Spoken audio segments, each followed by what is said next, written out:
Continuamos entonces con la clase de hoy. Continúa. Problema 9. Faltaba el literal E.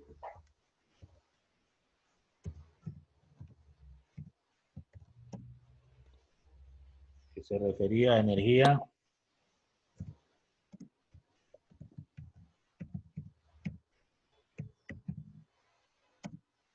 Energía eléctrica almacenada.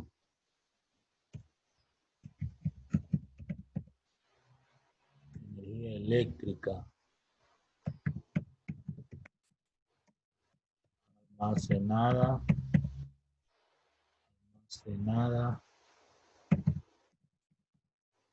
del sistema. Bueno, eso era lo que faltaba. Vamos a calcular. La energía es W. Y este es un medio. La carga eléctrica del sistema multiplicado por la diferencia de potencial. Entonces sería un medio por la carga eléctrica del sistema, 65,45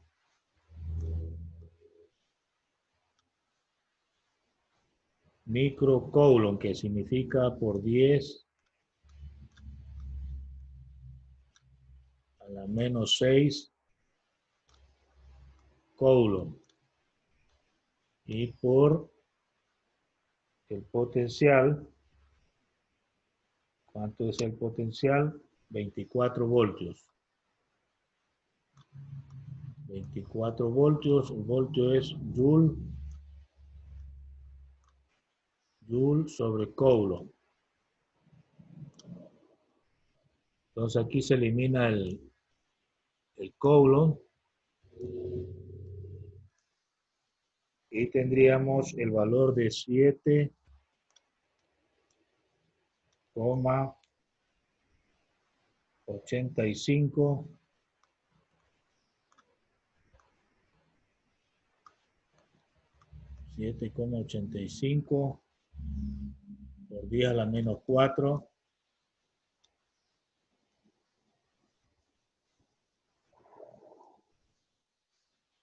joule. Esta sería la respuesta que me están pidiendo. Muy bien. Nos falta otro literal. Literal F. Energía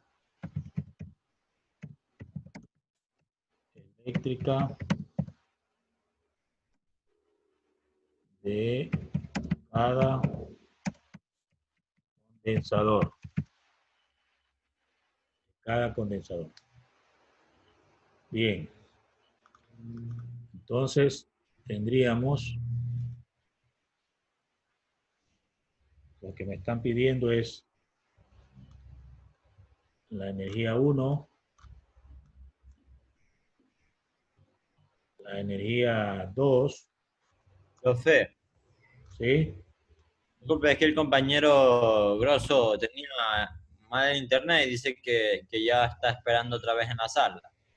¿Quién está? Andrés Grosso. Ya, porque, Andrés Grosso, profe. sí, pero aún no aparece la solicitud. Tiene que solicitar. Ya le voy a decir, es que quizás es el internet, profe. Ya.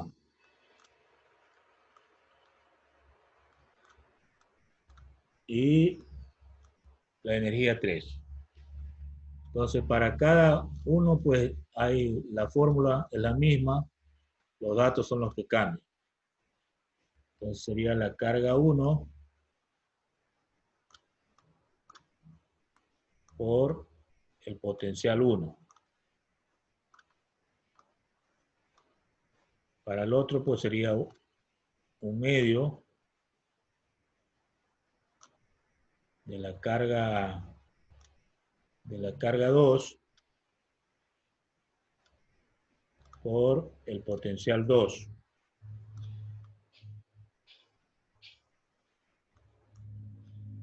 Ahí sí ya ingresó. Grosso. Grosso ya. Entonces sería el caso de energía 2. Energía 3, un medio de la carga 3 por potencial 3.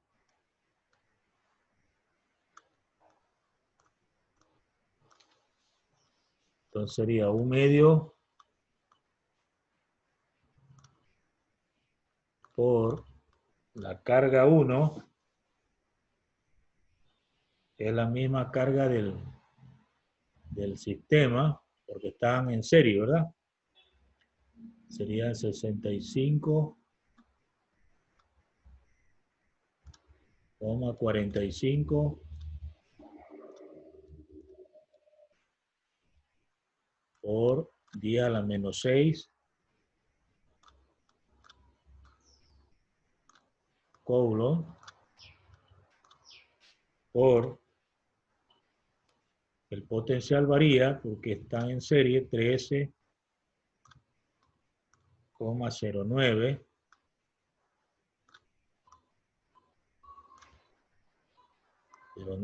voltios, que es Joule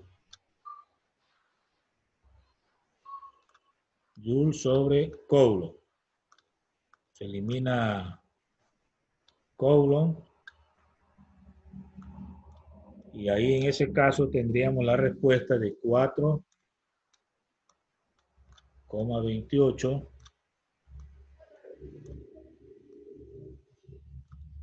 por 10 a la menos 4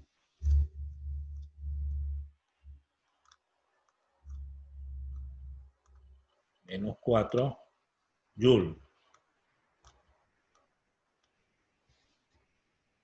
En el segundo caso, pues sería un medio por la carga 2, 21,82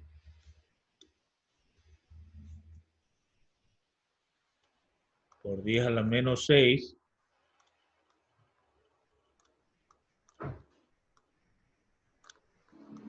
coulomb por el potencial 10,91 voltios, que significa Joule sobre Coulomb. Se elimina el Coulomb y tendríamos como respuesta 1,19 por 10 a la menos 4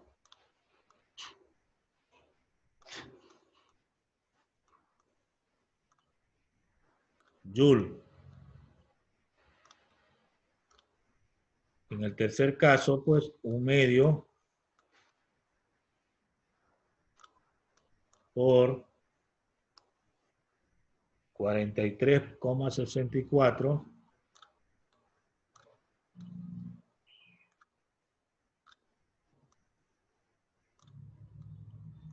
que son los valores que ya habíamos calculado, por 10 a la menos 6 coulomb por 10,91 porque están en paralelo,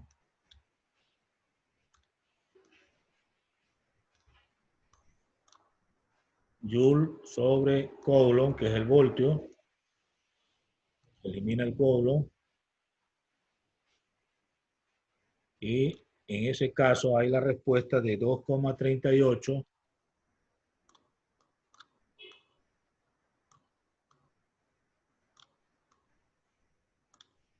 por 10 a la menos 4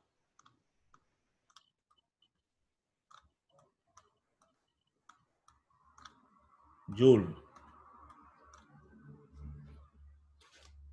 Ahí estarían las respuestas entonces de la energía eléctrica de cada condensador. Se puede hacer una verificación también sumando la energía 2 con la energía 3 y eso debe ser el equivalente a la energía prima. Recuerden que los paralelos se unificaron para sacar un condensador equivalente prima. Entonces esa energía prima debe ser equivalente a la suma de la energía 2 con la energía 3, en el caso de que usted quiera verificar. Muy bien, vamos a pasar unas nuevas diapositivas para avanzar un poquito.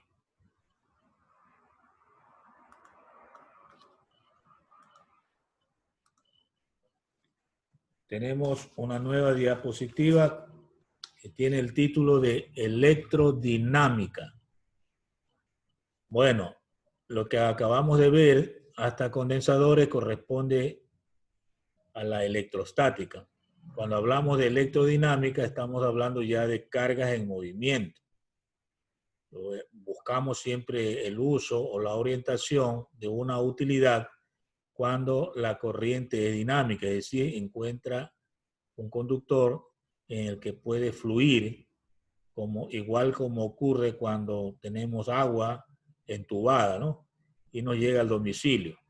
Entonces, así como una analogía, la electricidad también fluye a través de conductores y nos puede llegar al domicilio.